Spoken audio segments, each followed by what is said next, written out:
আজ আমি চিকেনের একটা নতুন রেসিপি করে দেখাবো, যেটার নাম চিকেন গ্রেভি টিক্কা।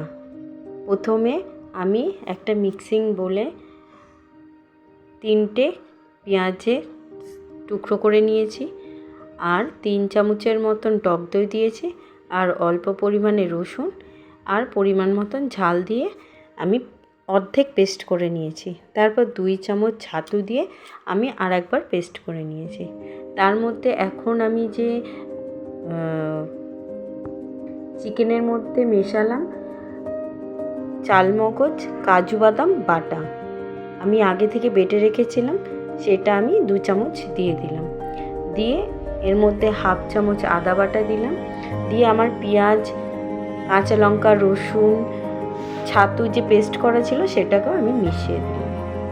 আস্তে আস্তে আমি পুরোটাই এর মধ্যে মিশিয়ে দিলাম। ভালো করে আমি মিশিয়ে নেব। চিকেন তো অনেক রকম খেয়েছেন, এখন এই রকম একবার চিকেনটা বানিয়ে দেখুন। রুটি, পরোটা, লুচি দিয়ে খেতে খুব টেস্টি লাগবে, ভালো লাগবে। তারপর আমি কি করলাম, এর মধ্যে 1/2 চামচের মতন হলুদ দিয়ে দিলাম। তারপরে হলুদ দেওয়ার পরে আমি দিয়ে দিলাম পরিমাণ মতন লবণ। তারপরে কাশ্মীরি গুঁড়ো লঙ্কার গুঁড়ো 1 চামচ আমি এর মধ্যে অ্যাড করে দিলাম। দিয়ে অ্যাড করার পর আমি এর মধ্যে দিয়ে দেব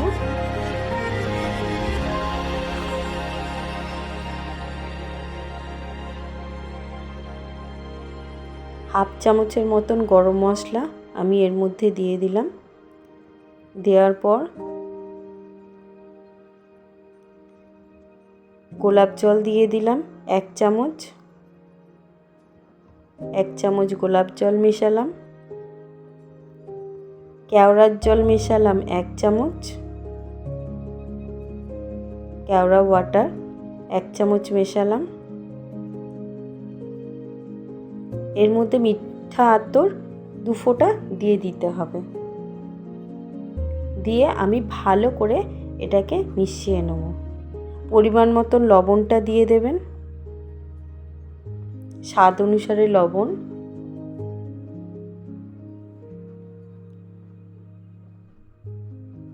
দিয়ে আমি ভালো করে মিশিয়ে এটাকে আমি 3 থেকে 4 ঘন্টা আমি রেস্টিং টাইমে রেখে দেবো। ভালো করে মিশিয়ে নিতে হবে। আর এর মধ্যে দিয়ে দিতে হবে চিকেনগুলোকে আমি 4 ঘন্টা হয়ে গেছে, এবং এরপরে আমি এর মধ্যে বাটার দিয়েছিলাম। বাটার দিয়ে বাটারটা মেল্ট হয়ে গেলে এরপরে চিকেনগুলোকে আমি একটা একটা করে দিয়ে দেবো। দিয়ে ভালো করে ভেজে নেব। আগে চিকেনগুলোকে আমাকে ভেজে নিতে হবে। বাটারের মধ্যে বাটারটা দিয়েই আমি করছি।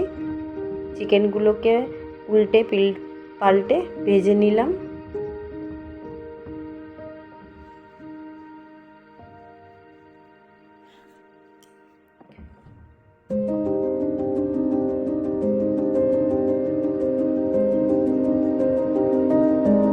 চিকেনগুলোকে আমি ভেজে নিচ্ছি।